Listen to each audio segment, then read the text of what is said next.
Welcome to my class student. It's class 8 English grammar. We are doing chapter 3 clauses and this is an adjective clause and this is session 2.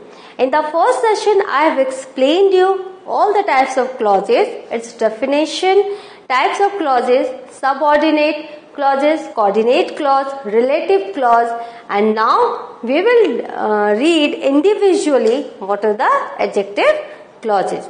As you have read or you know what are the adjective clauses, a clause that works as an adjective is called adjective clauses. Let's see. An adjective clause, also called an adjectival or relative clause, will meet three requirements. What are the three requirements? It will contain a subject. Subject is the first one and subject can be noun or pronoun. And then it must have a verb. That means subject plus verb. This is the first requirement. Subject plus verb. Second, it will begin with a relative pronoun. It will begin with a relative pronoun. What are the relative pronouns? Who, whom, whose, that or which. Or a relative adverb. That is when, where or why. Right? So here you are seeing that there are three requirements. Second of this is it must be begin with a relative pronoun. Finally, it will function as an adjective answering the questions what kind, how many or which one. Right? This is the thing, adjective clause is like it answers the questions what kind, how many or which one. This is the third one. Now, an essential adjective clause provides information that is necessary for identifying the word it modifies. Now, what does it mean? An adjective clause, it provides information. Information about the thing that is very necessary. So, here we are seeing again the pattern. Relative pronoun that I have told you, adjective clause must have first the relative pronoun or adverb plus subject plus verb. And the example, whose big brown eyes pleaded for another cookie. And always remember these are the subordinate clauses. These are the types of subordinate clauses. As these are the types of subordinate clauses, these are all subordinate clause.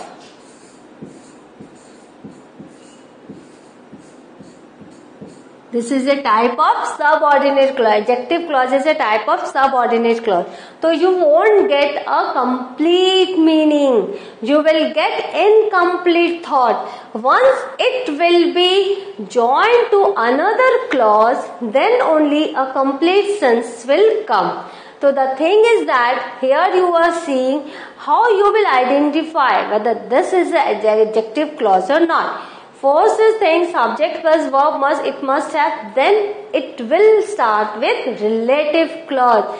That means relative pronoun or adverb. I have explained it in the previous class.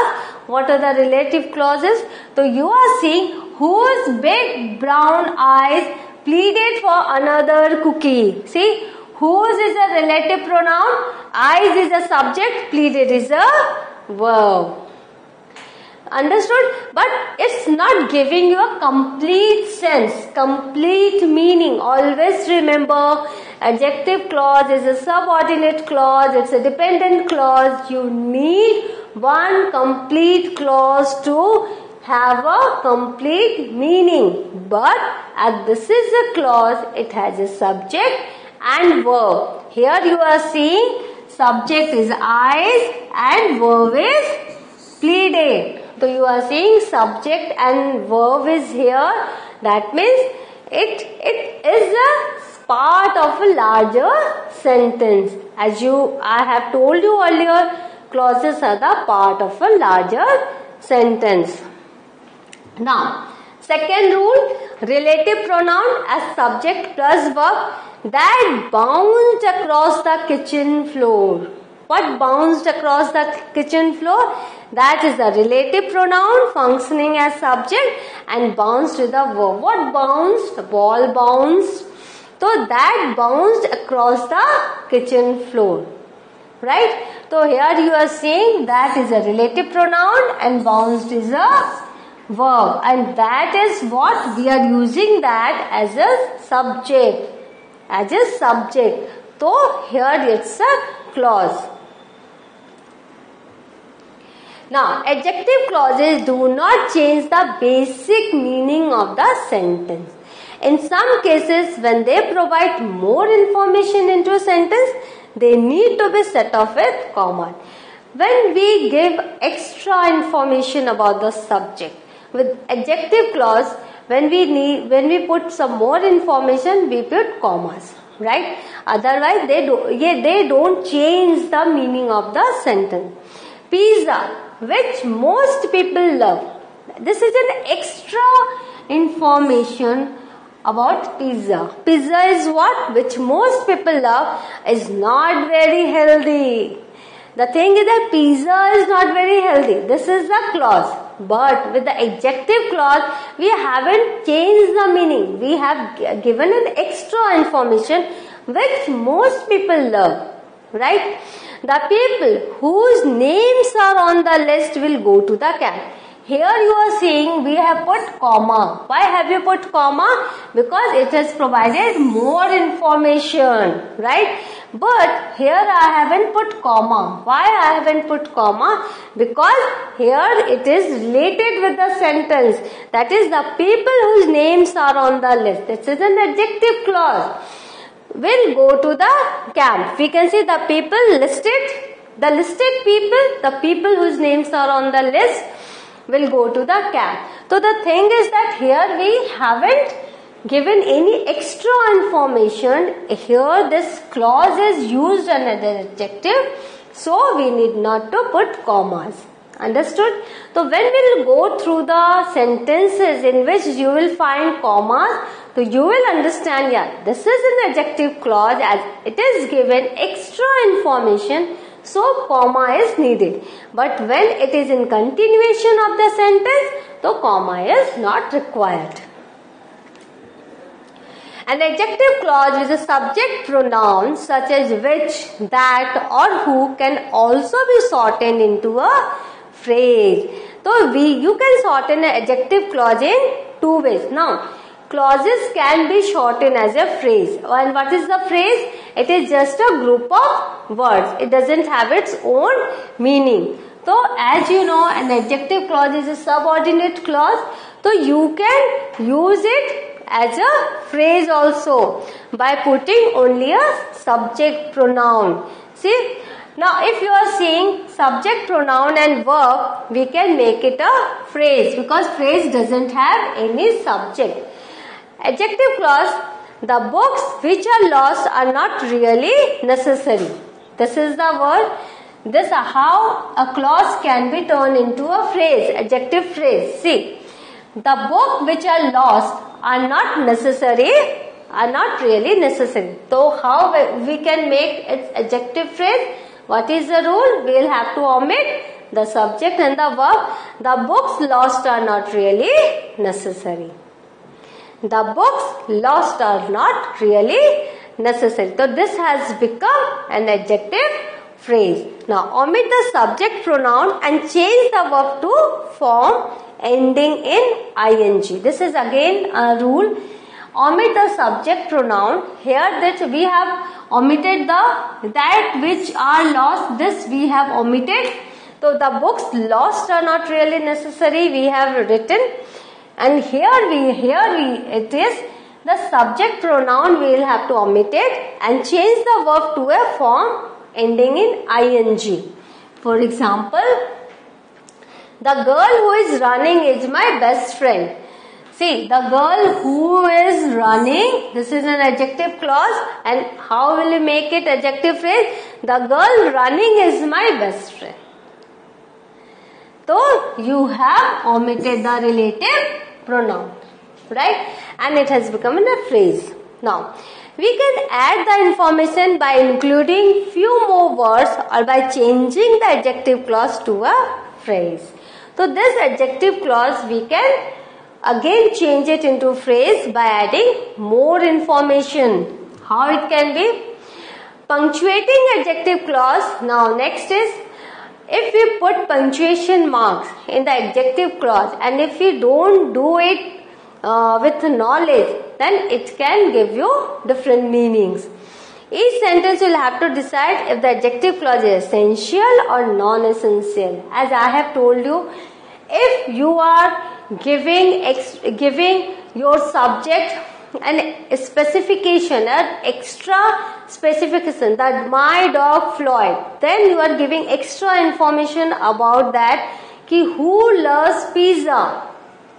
Who loves pizza has developed this disease. So who loves pizza within inverted comma? So here you will have to understand, you will have to find if that is important or not. If it is adjective clauses essential or non-essential, and then use comma accordingly. Essential clauses do not require commas. An adjective clause is essential when you need the information it provides.